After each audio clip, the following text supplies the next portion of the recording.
En el módulo anterior, vimos que litigar en un sistema acusatorio no significa simplemente hablar en una audiencia. Litigar significa intervenir con una estrategia. Significa saber qué se quiere demostrar, con qué elementos se va a demostrar y cómo se va a comunicar esa postura ante el órgano jurisdiccional. Ahora vamos a estudiar una de las herramientas más importantes de toda litigación oral, la teoría del caso. La teoría del caso puede entenderse como la explicación estratégica, coherente y jurídicamente relevante de lo que una parte sostiene que ocurrió, por qué esos hechos importan para el derecho y cómo serán demostrados con la prueba disponible. Dicho de forma más sencilla, la teoría del caso responde tres preguntas fundamentales. Primera, ¿qué pasó? Segunda, ¿por qué eso tiene relevancia jurídica? Tercera, ¿con qué lo voy a demostrar? Estas tres preguntas parecen simples, pero en realidad concentran buena parte del trabajo de un litigante. Porque en una audiencia no basta con decir, mi cliente tiene la razón. Tampoco basta con decir, la contraparte está equivocada. Y mucho menos basta con presentar información desordenada, esperando que el juez haga todo el trabajo de conexión. El litigante debe construir una versión clara del caso. Esa versión debe unir hechos, normas y prueba. Si falta alguno de esos elementos, la teoría del caso se debilita. Si tenemos hechos, pero no logramos conectarlos con una consecuencia jurídica, tenemos solo una narración. Si tenemos normas, pero no las conectamos con hechos concretos, tenemos una exposición abstracta de derecho. Si tenemos pruebas, pero no sabemos qué hecho sostiene cada una, tenemos información acumulada, pero no necesariamente una estrategia. Por eso, la teoría del caso es mucho más que una historia. Es una estructura de litigación. Una buena teoría del caso le permite al abogado tomar decisiones desde antes de la audiencia. Le ayuda a saber qué hechos debe enfatizar, qué pruebas necesita, qué testigos son relevantes, qué preguntas debe formular, qué contradicciones debe buscar y qué argumentos debe reservar para el cierre.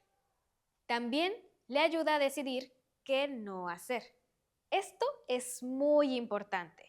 Una teoría del caso no solo orienta las acciones, también pone límites. No todo hecho que aparece en una carpeta de investigación es jurídicamente relevante. No todo dato llamativo sirve a la estrategia. No toda contradicción menor vale la pena. No toda información emocional ayuda al caso. El litigante debe aprender a distinguir entre lo interesante y lo importante. Lo interesante puede llamar la atención. Lo importante ayuda a demostrar una proposición relevante para la decisión judicial. Por eso, al construir una teoría del caso, el primer paso es identificar los hechos jurídicamente relevantes. Un hecho jurídicamente relevante es aquel que puede tener impacto en la decisión que se pide al juez. Puede ayudar a acreditar un elemento del delito, una forma de participación, una causa de exclusión, una circunstancia modificativa, una duda razonable, una afectación a derechos, una reparación del daño o cualquier punto que sea necesario para resolver el caso. No todos los hechos tienen el mismo peso. Por ejemplo, en un caso penal puede ser relevante saber dónde ocurrió el hecho, cuándo ocurrió, quién estuvo presente, qué conducta se atribuye, qué medio se utilizó, qué resultado se produjo, qué sabía o quería la persona imputada, qué relación existe entre la conducta y el resultado y qué elementos de prueba permiten sostener esa versión. En cambio, puede haber detalles que formen parte del contexto, pero que no sean centrales para la decisión. Una teoría del caso débil suele llenarse de detalles sin jerarquía. Una teoría del caso sólida selecciona, ordena y conecta. Después de identificar los hechos relevantes, el litigante debe convertirlos en proposiciones fácticas. Una proposición fáctica es una afirmación concreta sobre un hecho que la parte buscará demostrar. Por ejemplo, la persona imputada se encontraba en otro lugar al momento de los hechos, o el testigo no pudo observar directamente lo que afirma, o el objeto asegurado fue localizado sin respetar las reglas de cadena de custodia, o la víctima reconoció al agresor por una característica física específica. Cada proposición fáctica debe ser clara, verificable y útil. No debe ser una opinión, no debe ser una conclusión vaga, debe ser una afirmación que pueda sostenerse con medios de prueba. Aquí aparece el segundo componente de la teoría del caso, la teoría jurídica. La teoría jurídica es la forma en que conectamos los hechos con el derecho.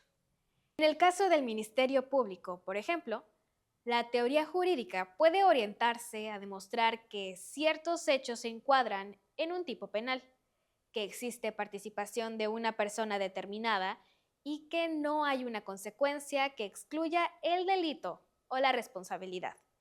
En el caso de la defensa, la teoría jurídica puede tomar distintas rutas. Puede sostener que el hecho no ocurrió, que la persona imputada no participó, que no se acredita un elemento del tipo penal, que existe una causa de justificación, que hay una violación procesal relevante, que la prueba no supera el estándar necesario o que existe una duda razonable. Esto nos lleva a una idea importante. La teoría del caso no siempre tiene que contar una historia completamente alternativa. A veces la estrategia de defensa consiste en presentar una versión distinta de los hechos, pero otras veces consiste en demostrar que la acusación no logró probar lo que tenía que probar. En otras palabras, una defensa puede tener una teoría positiva, cuando afirma una versión propia, o una teoría negativa, cuando se enfoca en debilitar la teoría de la acusación. Una defensa que solo dice no es cierto sin explicar por qué la acusación falla, corre el riesgo de quedarse en la negación. Pero una defensa que identifica inconsistencias, ausencia de prueba, contradicciones, problemas de credibilidad, dudas razonables o violaciones a derechos, puede construir una teoría sólida incluso sin presentar una historia alternativa completa. El tercer componente es la teoría probatoria. La teoría probatoria responde a la pregunta ¿con qué voy a demostrar mis proposiciones? Aquí el litigante debe conectar cada hecho relevante con uno o varios medios de prueba. No se trata de acumular pruebas, se trata de saber qué función cumple cada una. Un testigo puede servir para ubicar a una persona en un lugar. Un perito puede explicar una causa técnica. Un documento puede acreditar una video, puede mostrar una secuencia. Una declaración previa puede servir para evidenciar una contradicción. Un indicio puede adquirir fuerza cuando se conecta con otros indicios. La pregunta clave no es ¿cuántas pruebas tengo? La pregunta clave es ¿qué demuestra cada prueba y cómo se conecta con mi teoría? Una teoría del caso madura tiene una matriz de conexión. Hecho relevante, medio de prueba, riesgo, uso estratégico. Por ejemplo, hecho. El testigo no tuvo visibilidad suficiente. Medio de prueba. Croquis del lugar, fotografía nocturna, declaración previa del propio testigo. Riesgo. El testigo insiste en que sí pudo observar. Uso estratégico. Contrainterrogatorio para limitar su percepción. Este tipo de análisis permite que el litigante llegue a audiencia con objetivos claros, porque en litigación oral, improvisar puede ser peligroso. La audiencia tiene elementos específicos y cada momento cumple una función distinta. La teoría del caso debe acompañar todos esos momentos. En el alegato de apertura, la teoría del caso se presenta como una promesa razonable de lo que se demostrará. En el interrogatorio directo, la teoría del caso orienta qué información debe obtenerse de los testigos propios. En el contrainterrogatorio, la teoría del caso define qué puntos de la contraparte deben ser atacados o limitados. En las objeciones, la teoría del caso ayuda a identificar qué información puede afectar indebidamente el debate. En el alegato de clausura, la teoría del caso se convierte en conclusión. Ya no se promete lo que se demostrará, sino que se explica cómo la prueba efectivamente desahogada sostiene la decisión solicitada. Por eso decimos que la teoría del caso es la columna vertebral de la litigación. Sin teoría del caso, cada intervención queda aislada. Con teoría del caso, cada intervención tiene dirección. Ahora bien, una teoría del caso debe cumplir ciertas características. La primera es claridad. Si el propio litigante no puede explicar su teoría en pocas frases, probablemente todavía no la tiene bien construida. Una teoría del caso clara puede resumirse sin perder su esencia. No significa que el caso sea simple, significa que la estrategia está ordenada. La segunda característica es coherencia. Los hechos, el derecho y la prueba deben caminar en la misma dirección. No puede haber una teoría que diga una cosa en la apertura, otra en el interrogatorio y otra diferente en la clausura. Claro que el litigante puede ajustar su estrategia según lo que ocurra en audiencia, pero no puede construir una postura contradictoria sin costo. La tercera característica es suficiencia jurídica. La teoría debe responder a lo que el derecho exige. Por ejemplo, si la acusación necesita acreditar determinados elementos del tipo penal, no basta con narrar hechos generales. Debe mostrar cómo esos hechos satisfacen esos elementos. Y si la defensa sostiene que existe duda razonable, debe explicar dónde está la insuficiencia, contradicción o debilidad probatoria. La cuarta característica es credibilidad. Una teoría del caso debe ser creíble. Esto no significa que deba ser emocionalmente atractiva. Significa que debe ser compatible con la prueba disponible, con la lógica, con la experiencia y con las reglas del proceso. Una teoría exagerada puede sonar fuerte al principio, pero si no puede demostrarse, pierde autoridad. Por eso es mejor construir una teoría honesta y sostenible que una teoría espectacular, pero frágil. La quinta característica es persuasión. Una teoría del caso no solo debe ser correcta desde el punto de vista técnico, también debe poder comunicarse. El juez debe entenderla. La contraparte debe poder identificarla. Los testigos deben ser preparados conforme a ella. Y el propio litigante debe usarla como brújula durante toda la audiencia. Aquí entra un elemento muy útil, el tema del caso.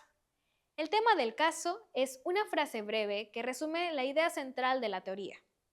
No sustituye el análisis jurídico, pero ayuda a comunicarlo.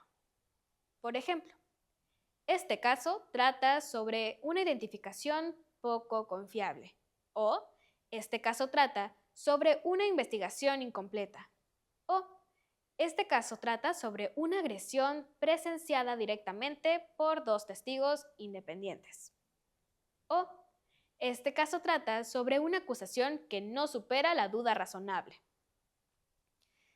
El tema del caso debe ser breve, memorable y congruente con la prueba. No debe ser una frase vacía, debe expresar el corazón estratégico de la postura. Ahora, ¿cómo se construye una teoría del caso? Podemos seguir una ruta de trabajo. Primero, leer y ordenar la información disponible. Segundo, identificar los hechos jurídicamente relevantes. Tercero, distinguir hechos fuertes, hechos débiles y hechos inciertos. Cuarto, identificar la norma aplicable y los elementos que deben acreditarse o controvertirse. Quinto, formular proposiciones fácticas. Sexto, conectar cada proposición con medios de prueba. Séptimo, detectar riesgos, contradicciones y vacíos. Octavo, construir el tema del caso. Noveno, preparar la estrategia de audiencia conforme a esa teoría. Décimo, revisar si la teoría es clara, coherente, jurídicamente suficiente, creíble y persuasiva. Este trabajo debe hacerse antes de llegar a la audiencia, porque cuando el litigante llega sin teoría del caso, la audiencia empieza a dominarlo a él. En cambio, cuando llega con una teoría clara, puede escuchar mejor, reaccionar mejor y decidir mejor. Eso no significa que todo saldrá exactamente como fue planeado. En litigación casi nunca ocurre eso. Un testigo puede responder distinto, una objeción puede prosperar, una prueba puede perder fuerza. La contraparte puede introducir un punto inesperado, pero precisamente por eso se necesita teoría del caso. La teoría del caso no es una cárcel, es una brújula. Permite ajustar la estrategia sin perder el rumbo. En este módulo, la idea central es que entiendas lo siguiente. Antes de hablar en la audiencia, antes de interrogar, antes de objetar y antes de cerrar, el litigante debe saber qué está construyendo. La litigación oral no empieza cuando se abre el micrófono, empieza cuando el abogado analiza el caso y decide cuál será su camino estratégico. Por eso, la teoría del caso será la base de todo lo que veremos en los siguientes módulos. Cuando estudiemos argumentación jurídica, veremos cómo convertir esta teoría en razones ordenadas. Cuando estudiemos alegato de apertura, veremos cómo presentarla sin exagerar y sin prometer más de lo que puede comprobarse. Cuando estudiemos interrogatorio, veremos cómo producir la información que sostiene nuestras proposiciones. Cuando estudiemos contrainterrogatorio, veremos cómo atacar los puntos débiles de la teoría contraria. Cuando estudiemos objeciones, veremos cómo proteger la calidad de la información. Y cuando lleguemos al alegato de clausura, veremos cómo cerrar el círculo. Hechos, derecho y prueba convertidos en una conclusión jurídica. Por ahora, quédate con esta idea. Una teoría del caso sólida no es la historia que más nos conviene contar. Es la explicación jurídicamente relevante que podemos sostener con la prueba disponible. Y esa diferencia es fundamental, porque el litigante profesional no inventa una teoría para después buscar cómo acomodar las pruebas. El litigante profesional analiza los hechos, estudia el derecho, revisa la prueba y construye una teoría que pueda resistir contradicción.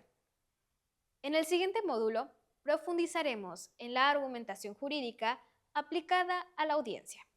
Porque una vez que sabemos cuál es nuestra teoría del caso, necesitamos aprender a defenderla, con razones claras, estructura lógica y fundamento jurídico.